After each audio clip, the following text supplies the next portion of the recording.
and the prisoners believe these sounds come from the shadows. Socrates suggests that the shadows are reality for the prisoners because they have never seen anything else. They do not realize that what they see are shadows of objects in front of a fire.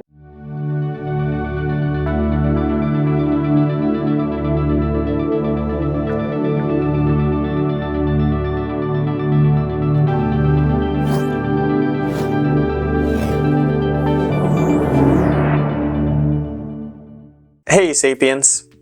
In this episode, we're going to get into some really interesting epistemology, which is the study of what we know. In the last episode, we touched on something really interesting, which is what can we know beyond any doubt? So this was beyond what we think of as the cogito ergo sum, I think therefore I am. Now we hit upon what we know for sure is that we're a momentary blip of consciousness. And I want to dig deeper on that, build on that, see what we can gain from that. Because how can we be sure that our mind doesn't form similarly to how a single raindrop forms, aggregating based on random chance? There is some theoretical backing to these ideas of blips of consciousness. A quote here: "The Boltzmann brain argument suggests that it is more likely for a single brain to spontaneously and briefly form in a void, complete with a false memory of having existed in our universe, than it is for our universe to have come about in the way modern science thinks it actually did." It was first proposed as a reductio ad absurdum response to Ludwig Boltzmann's early explanation for the low entropy state of our universe. In this physics thought experiment, a Boltzmann brain is a fully formed brain, complete with memories of a full human life in our universe, that arises due to extremely rare random fluctuations out of a state of thermodynamic equilibrium. Theoretically, over a period of time on the order of hundreds of billions of years, by sheer chance, atoms in a void could spontaneously come together in such a way as to assemble a functioning human brain. Like any brain in such circumstances, it would almost immediately stop functioning and begin to deteriorate. So this kind of makes some sense, right? It's like, what are the chances that the entire vast universe just appeared in a big bang compared to the chances of a single human-like brain that we have with our memories spontaneously appears and instantly, just like it would in a cold den universe, slowly or quickly start to just fall apart. This casts doubt on everything you might believe, because everything that you would use to say, but I know from previous experience, well, that experience just spontaneously came together. But let's talk a little bit more about randomness. So another way of thinking about randomness is to imagine a small image, so 128 pixels by 128 pixels, and for simplicity, the pixels are either white or black, on or off, at random. How long would it take for the number 1 to form in the image? Only the pixels showing the 1 would be white and everything else would be black. Of course, there are many images that would look like white noise, just random white and black dots with no order. But after some time, the 1 will appear recognizable. Given enough time, every possible image that can be constructed out of those pixels will appear. And you can read more about this in the infinite monkey theorem.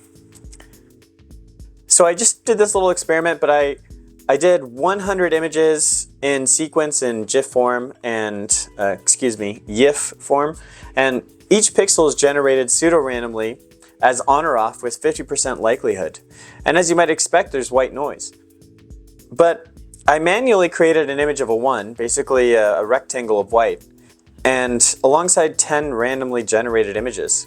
But notice how much information needs to align to generate this image. A random white dot outside the rectangle is noticeable, but for this image to occur randomly is astronomical but not impossible.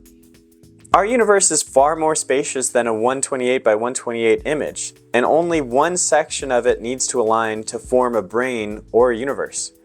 Bertrand Russell wrote, in The Analysis of Mind, there is no logical impossibility in the hypothesis that the world sprang into being 5 minutes ago, exactly as it then was, with a population that remembered a wholly unreal past. And this is from the Omphalos hypothesis. So, how do we know the universe didn't pop into existence in its current form 5 minutes ago? We might have all the memories, but those popped into existence when we did too. I can think of no way around this idea, because the point of the thought experiment is that all experience and knowledge outside of the present moment is cut off from its justifying weight of experience. If we look into the future to perform some experiment or verify continued existence, the reply is that we were created 5 minutes ago from now. So what can we derive? What more can we know with the certain truth that we are a momentary blip of consciousness? Here lies the problem of removing uncertainty. Descartes attempted to form a foundation for further beliefs. If we can have a fundamental belief that is known to be absolutely true, and a set of rules which are guaranteed to result in a justified and true belief, then we can have a set of true and justified beliefs beyond doubt. This is the axiomatic approach. So to define an axiom, it's a statement or proposition which is regarded as being established, accepted, or self-evidently true. So what else can you know based on the statement that existence is at least a momentary blip of consciousness? For a meaning of life, I want to be certain and justified in the meaning. So thinking about this, Agrippa's trilemma is the culmination of ancient skepticism on justification. In order to have certainty and knowledge, we believe some type of justification must be given. Agrippa's trilemma aims to show the failure of justification, and therefore that certainty is unachievable. The position is that justification is based on three main types. The first kind is assumption. Some premises are assumed to be true, axioms. Typically, they are accepted to be self-evident. This rests on an assumption, which does not give us certainty. The second type is infinite regress. Each claim must be supported by another claim, and that supporting claim must be, in turn, supported by another claim. The third supporting claim must also be supported, ad infinitum. Since we must ultimately stop on an unsupported claim, we can never be certain that we have proper support. The third type is circularity. That, instead of an infinite regress, we find claims that mutually support each other in some kind of circular fashion. However, this is widely regarded as a fallacious way of reasoning, circular reasoning. This analysis of justification is top-down instead of bottom-up. We are using high-level concepts and theory in an attempt to describe justification. We should look closer on how justification evolves. The ancient Greek philosopher Plato wrote that enlightenment of the mind is like quick illumination of the eyes. When entering a brilliant area, our eyes hurt and need to adjust. Similarly, illumination of the mind is painful and takes adjustment. Gosh, Plato though, he knew so much, and series of footnotes, that's all history is to Plato. But let's give a quick summary of one of Plato's famous stories, the allegory of the cave, and there's a lot of great videos on this topic too. So, imprisonment in the cave. So Plato begins by having Socrates ask Glaucon to imagine a cave where people have been imprisoned from childhood. Important to note that they were, based on the text, imprisoned from childhood but not from birth. These prisoners are chained so that their legs and necks are fixed, forcing them to gaze at the wall in front of them and not look around the cave, each other, or themselves. Behind the prisoners is a fire, and between the fire and the prisoners is a raised walkway with a low wall, behind which people walk carrying objects or puppets of men and other living things. The people walk behind the wall so their bodies do not cast shadows for the prisoners to see, but the objects they carry do. Just as puppet showmen have screens in front of them at which they work their puppets. The prisoners cannot see any of what is happening behind them. They are only able to see the shadows cast upon the cave wall in front of them. The sounds of the people talking echo off the walls. and the prisoners believe these sounds come from the shadows. Socrates suggests that the shadows are reality for the prisoners because they have never seen anything else. They do not realize that what they see are shadows of objects in front of a fire, much less that these objects are inspired by real things outside the cave which they do not see. The fire or human-made light and the puppets used to make shadows are done by the artists. This can be compared to how illusions are made with light and sound today with electronics, videos, movies, and 3D visuals. Plato, however, indicates that the fire is also the political doctrine that is taught in a nation-state. The artists use light and shadows to teach the dominant doctrines of a time and place. Also, few humans will ever escape the cave. This is not some easy task, and only a true philosopher with decades of preparation would be able to leave the cave up the steep incline. Most humans will live at the bottom of the cave, and a small few will be the major artists that project the shadows with the use of human-made light. So, talking about departure from the cave, Plato then supposes that one prisoner is freed. This prisoner would look around and see the fire, the light would hurt his eyes, and make it difficult for him to see the objects casting the shadows. If he were told that what he is seeing is real instead of the other version of reality he sees on the wall, he would not believe it. In his pain, Plato continues, the freed prisoner would turn away and run back to what he is accustomed to. That is, the shadows of the carried objects. He writes, it would hurt his eyes and he would escape by turning away to the things which he was able to look at, and these he would believe to be clearer than what was being shown to him. Plato continues, suppose that someone should drag him, by force, up the rough ascent, the steep way up, and never stop until he could drag him out into the light of the sun. The prisoner would be angry and in pain, and this would only worsen when the radiant light of the sun overwhelms his eyes and blinds him. Slowly, his eyes adjust to the light of the sun. First, he can only see shadows. Gradually, he can see the reflections of people and things in water, and then later, see the people and things themselves. Eventually, he is able to look at the stars and moon at night until finally he can look upon the sun itself. Only after he can look straight at the sun is he able to reason about it and what it is. So, returning to the cave, Plato continues saying the freed prisoner would think that the world outside the cave was superior to the world he experienced in the cave, and attempt to share this with the prisoners remaining in the cave, attempting to bring them onto the journey he had just entered. He would bless himself for the change and pity the other prisoners, and would want to bring his fellow cave dwellers out of the cave and into the sunlight. The returning prisoner whose eyes have become accustomed to the sunlight would be blind when he re-enters the cave, just as he was when he was first exposed to the sun. The prisoners, according to Plato, would infer from the returning man's blindness that the journey out of the cave had harmed him and they should not undertake the similar journey. Plato concludes that the prisoners, if they were able, would therefore reach out and kill anyone who attempted to drag them out of the cave. Wow, so compelling story when you stop and think about it. But yeah, then it's really saying that the truth behind what we see, is such a pale imitation of what reality is. And Plato remains relevant more than 2,500 years after his death because his stories, by analogy, apply to so many ideas. We are all living in a cave, and most of that cave is our skull.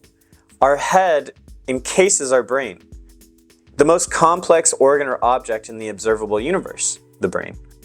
There are holes for sense organs to communicate with the brain, our eyes, nose, ears, and mouth, and our sense of touch, which travels from all over the body, and especially through the spinal cord. So let's just think about hearing for a moment, because we've got these ear holes. But it's interesting to see that sound must travel through a medium, air. The vibrating air moves tiny hairs on the inside of our ears, as well as a vibrating small bone in our inner ear, amplifying the sound. Our brain has dedicated areas to make sense of the sound for more information. So what is the source of the sound? Where is its potential location? Our brain attempts to understand, predict, and find meaning in the vibration of the air. So the analogy is is the brain is like the prisoner fixed in the cave of our skull. We cannot access the world as it is. We can only access the shadows of real objects, the energy that reaches our senses. In fact, the objective universe is forever out of our reach, since we must interact with it through our sense organs. Are we justified in assuming our senses are accurate?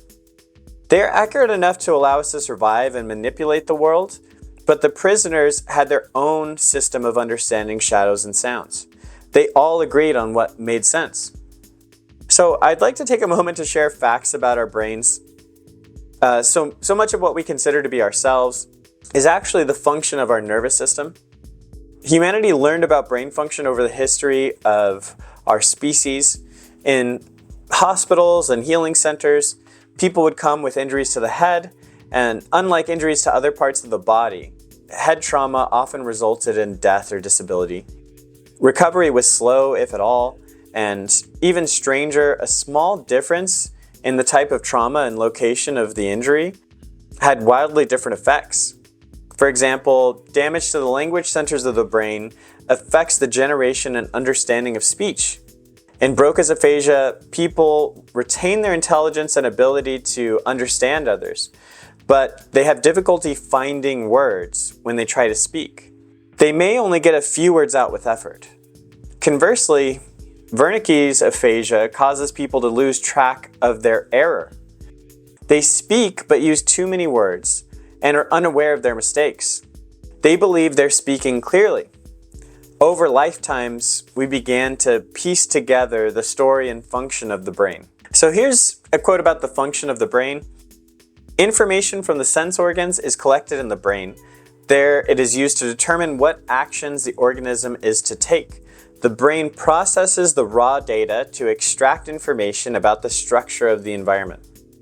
Next, it combines the processed information with information about the current needs of the animal and with memory of past circumstances.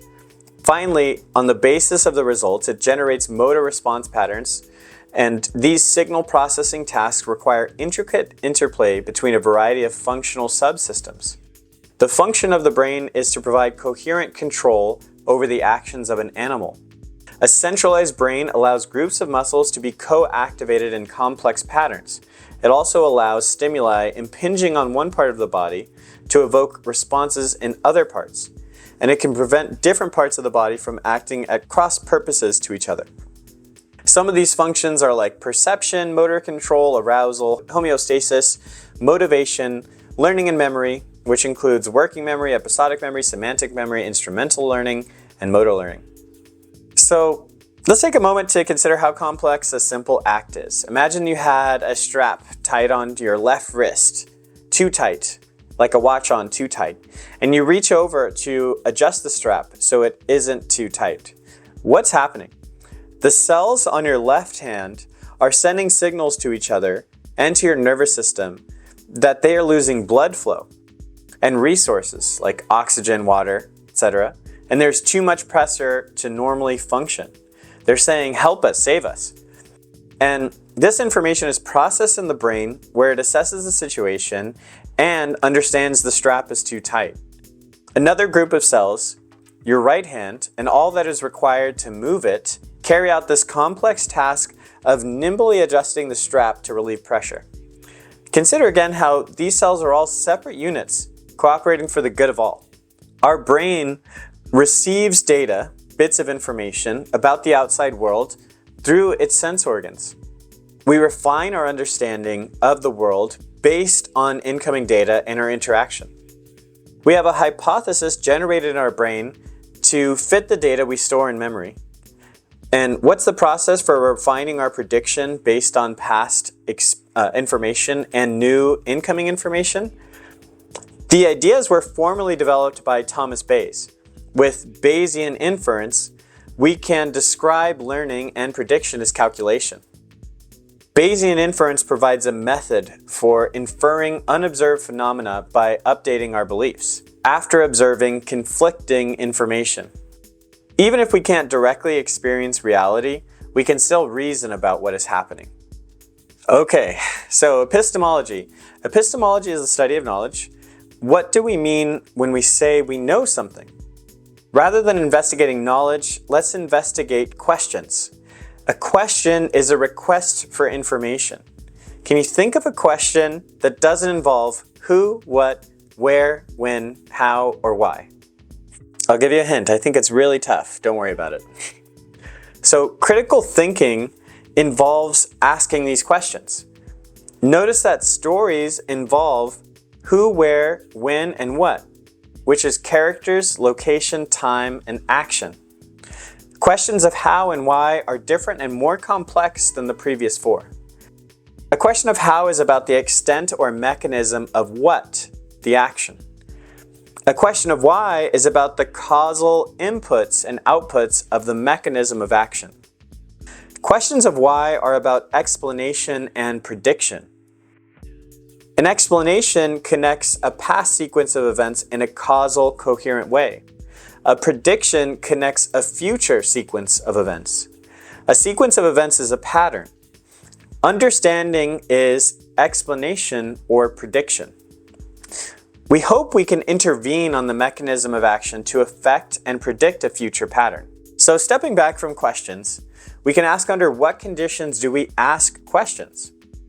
What happens to generate a question? We want information.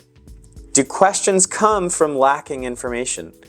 Actually, we lack quite a bit of information, but we don't ask questions about it. Questions don't arise from lacking information, but awareness that we lack information.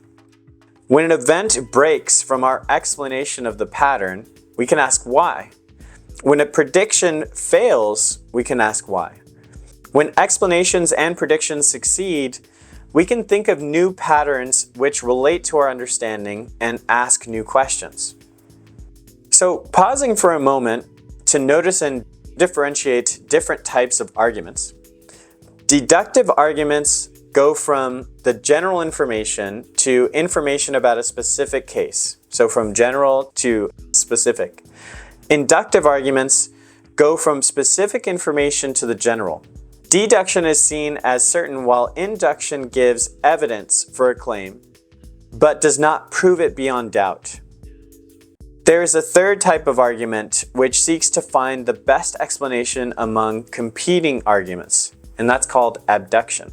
But here's another interesting way of thinking about this one epistemological theory that I find fascinating, and I'll explain why. It's called critical rationalism. So, critical rationalism is an epistemological philosophy advanced by Karl Popper. Critical rationalism rejects the classical position that knowledge is justified true belief. It instead holds the exact opposite, that in general, knowledge is unjustified, untrue, unbelief. It is unjustified because of the non-existence of good reasons, like Agrippa's trilemma. It's untrue because it usually contains errors that sometimes remain unnoticed for hundreds of years. And it is not belief either because scientific knowledge, or the knowledge needed to build a plane, is contained in no single person's mind. It is only available as the content of books. So it's kind of also asking, do you think knowledge is in books? It's kind of like, yeah, knowledge is in books. So critical rationalists hold that scientific theories and any other claims to knowledge can and should be rationally criticized. And if they have empirical content, can and should be subjected to tests which may falsify them. If claims to knowledge are retained, further differentiation may be made on the basis of how much subjection to criticism they have received, how severe such criticism has been, and how probable the theory is. With the least probable theory that still withstands, attempts to falsify it being the one to be preferred. So with verificationism, our intuition is to have the most probable theory and the most corroborated theory, right? So it's the most likely and it's the most supported. However, Karl Popper and David Miller propose criticisms of justificationism and positivism. But, big terms. You can look those up. But critical rationalism doubts the naive empiricism of induction based on the critical arguments of David Hume. According to the critical rationalist, if there is a sense in which humans accrue knowledge positively by experience, it is only by pivoting observations off existing conjectural theories pertinent to the observations, or off underlying cognitive schemas, which unconsciously handle perceptions and use them to generate new theories. The myth that we induce theories from particulars is persistent because when we do this, we are often successful. But this is due to the advanced state of our evolved tendencies. If we were really inducting theories from particulars, it would be inductively logical to claim that the sun sets because I get up in the morning, or that all buses must have drivers in them, if you've never seen an empty bus. So their second reason is, Popper and David Miller showed in 1983 that evidence supposed to partly support a hypothesis can, in fact, only be neutral to or even be counter-supportive of the hypothesis, a proof of the impossibility of inductive probability. So again, this all seems a little strange. It's like opposite to how we often do things, but consider the claim all swans are white. To confirm this hypothesis, we can look for swans, and each white swan we find confirms the claim, supposedly adding more support. Now consider the contrapositive of the claim. So the contrapositive of all swans are white would be all non-white things are not swans. These two claims are logically equivalent. They hold the same truth value. Supporting or disproving one affects the other equally. Now we can confirm our claim with anything that is non-white. Suddenly I can perform confirming experiments immediately with any object near me. So a pen is not white and is not a swan. So this should logically support our claim that all swans are white. That's weird, right? It's definitely weird. But logically, it makes some sense. So related to the point above, David Miller attacks the use of good reasons in general, including evidence supposed to support the excess content of a hypothesis. He argues that good reasons are neither attainable nor even desirable. Basically, Miller asserts that all arguments purporting to give valid support for a claim are either circular or question-begging. That is, if one provides a valid deductive argument, an inference from premises to a conclusion, or for a given claim, then the content of the claim must already be contained within the premises of the argument. If it is not, then the argument is ampliative, and so it is invalid. Therefore, the claim is already presupposed by the premises, and is no more supported than are the assumptions upon which the claim rests. So it's question begging. So again, this is weird. All right, so here's an example. All squares have 4 sides. This shape is a square. Therefore, this shape has 4 sides. Notice the conclusion is stated in the premises. The support of the conclusion is equal to the support of the premises. And that's begging the question. Many hoped for consistency and completeness in axiomatic systems, that every true statement has a proof, even if we don't know it. The first incompleteness theorem states that no consistent system of axioms whose theorems can be listed by an effective procedure, i.e. an algorithm, is capable of proving all truths about arithmetic of natural numbers. For any such consistent and formal system, there will always be statements about natural numbers that are true, but that are unprovable within the system. So this is Gödel's incompleteness theorems. Gödel demonstrated there will be true statements in axiomatic systems that cannot be proven within the system itself. Until we find a higher order system to support a claim, we should treat such a claim as a conjecture. Okay, so key principles of critical rationalism. So that's what we've still been talking about. But they criticize hypotheses and conjectures rationally and empirically. So they try to falsify hypotheses and conjectures. And they retain the least probable hypotheses with the highest information content. So this leaves the hypotheses sensitive to future falsification. So this is how it kind of makes sense, right? You want to keep the hypothesis that is the easiest to criticize and refute, if you can criticize it, because once you criticize it, you'll have to replace it. Knowledge and truth are objective, but not in the traditional sense. We can approximate truth. So critical rationalism rejects the classical position that knowledge is justified true belief. It instead holds the exact opposite. So just like the knowledge to build a plane, we can also understand the distribution of knowledge over a human network. No one person has all of the knowledge needed to build a plane, but together we can build it. So this is an interesting thought experiment. Consider if everyone lost their engineering knowledge. They might have some beliefs, but there are only untrue beliefs left. So again, this is an experiment where like mind controlling people, taking out all their engineering knowledge, and only leaving leftover false beliefs. Although the knowledge of engineering books does not cohere with the beliefs of people, humans would eventually learn engineering skills through text, so if we had them reading again. Therefore, knowledge can exist independently of belief in books. So, quote here, "Scientists gain knowledge not by proofs but by refutations of good conjectures, and by replacing them with new and better ones. These new conjectures avoid earlier mistakes, explain more, and invite new tests." So be bold in your conjectures. Be bold in your hypotheses so you can be wrong. Many points of critical rationalism appeal to me. Scientific theories are almost like evolutionary entities themselves. Theories must survive the challenge of criticisms. Like a beautiful sculpture trapped in stone, we must use our tools to chip away at the excess and retain the stable core, leading to incredibly useful knowledge and know-how. Critical rationalism is adaptable by reacting to criticism. If some other method is better, there should be a path of criticisms which guide critical rationalism to the better theory. So really think about that. So are you a critical rationalist in secret?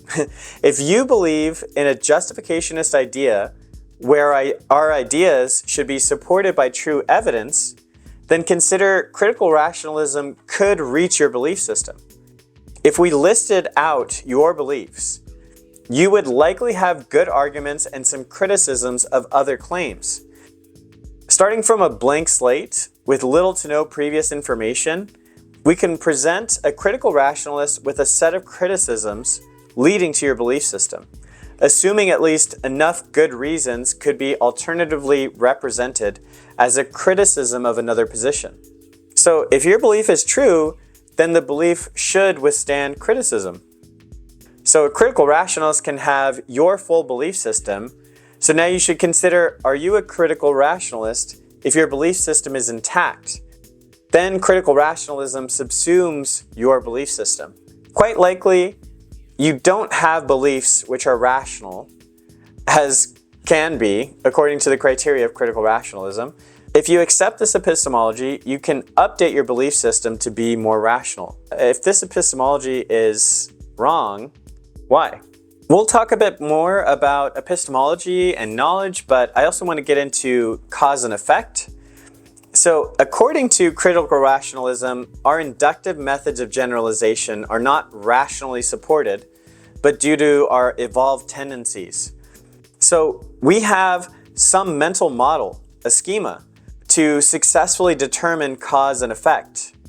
But what is it and how does it work? Consider the relationship of altitude and temperature.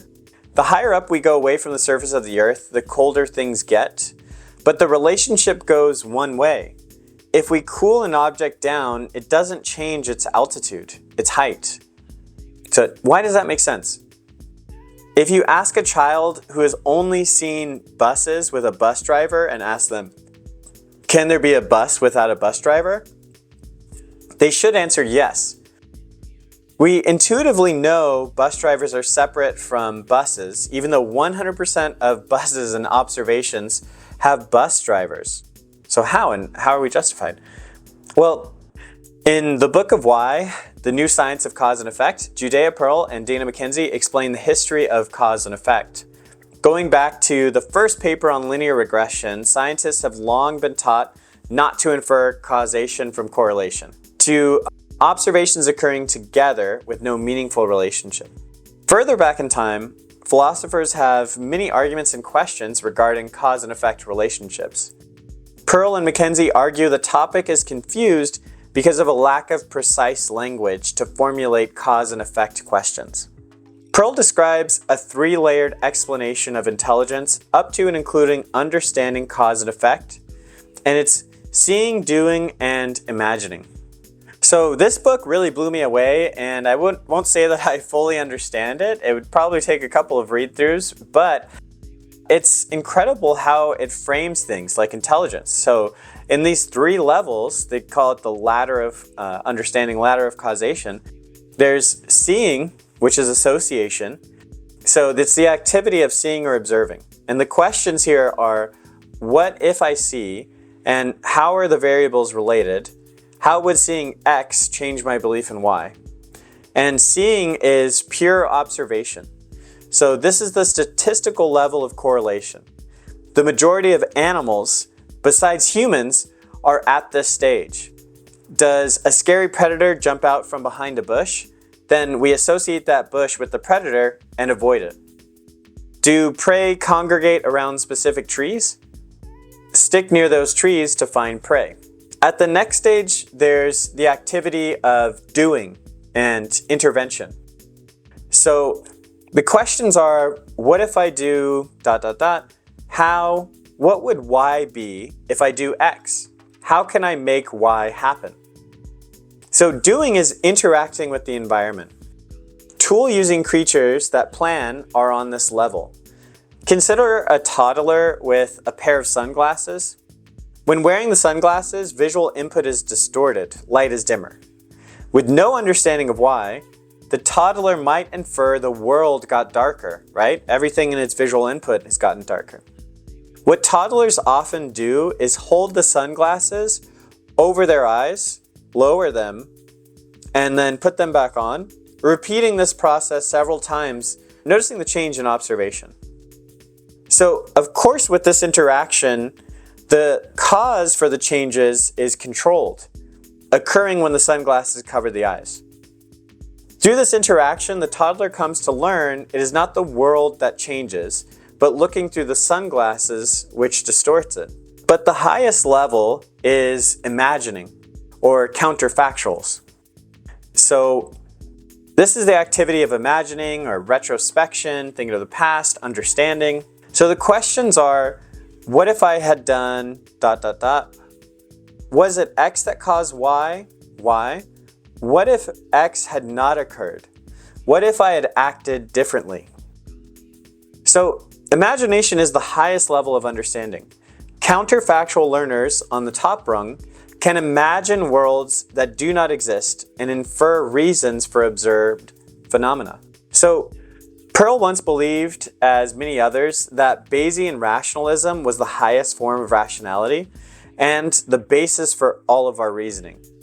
He worked on Bayesian networks and learned their limitations, and through decades of research in the field of cause and effect, colleagues, scientists, and mathematicians discovered a proof of due calculus. So by applying a cause and effect schema, a model, we can properly account for confounding variables, which are unknown causes and effects. We can bypass needing to intervene, do, on an observational study, which is seeing, straight to counterfactual reasoning, which is imagination and understanding. We can infer cause and effect from observational studies. So the key is the causal diagram. So this is fascinating, right? It's, we have to stop and really think about what we just understood here, but it's, you can bypass having to actually experiment, and you can just use observational studies to gain an actual understanding of cause and effect. So it's almost like you can, do a meta-analysis and then find from all these observational studies and find cause and effects without having to actually test and intervene. So it's interesting, but okay, what's a causal diagram? But Bayesian networks are related to causal diagrams in a simple way. A causal diagram is a Bayesian network in which every arrow signifies a direct causal relation, or at least the probability of one, in the direction of that arrow. So here's a simple example of causal diagrams, but the most basic version of a confounding variable. So z is a confounder of the proposed causal relationship between x and y. So if you think about age, walking, and mortality, age has a causal effect on your ability to walk, but also your mortality, and how much you walk has a causal effect on mortality as well. So age in this case would be a confounding variable. But with precise language to ask properly formed cause and effect questions, we can simulate this reasoning in machines. Machine inference of cause and effect is developing more each day. Other machine learning models, such as trees, are modified to causal decision trees. So this is huge. I just want to point out again that there is fascinating research being done on cause and effect, and it's no more about you can't infer causation from correlation. Now we really can infer a lot from correlation if we do things in an appropriate way by asking the specifically right questions, formulated in the right way, to be able to understand cause and effect. So this is huge, but cause and effect here will be quite a central component to what I'm explaining about the meaning of life. So we'll go on more and more. Thanks.